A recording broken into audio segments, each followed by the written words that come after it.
और अब जाने के मोटरसाइकिल नंबर प्लेट की तब्दीली के खिलाफ दरखास्त। सिंध हाई कोर्ट ने फौरी समाअत से इनकार कर दिया।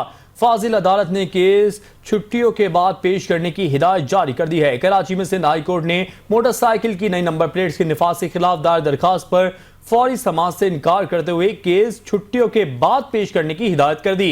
ये दरखास्त समाजी कारकुन फैजान हुसैन की जानिब से दायर की गई, जिसमें मौक़िफ़ इख्तियार किया गया कि हुकूमत सिंध की जानिब से जारी करदा नई नंबर प्लेट्स के फैसले से आम शहरी खुसूसन गरीब तबका शदीद मुतासिर हो रहा है।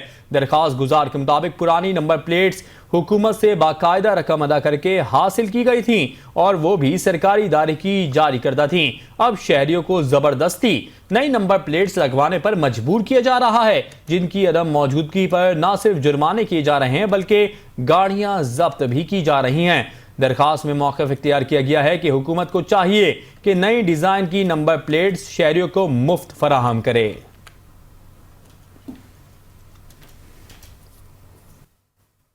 मालकन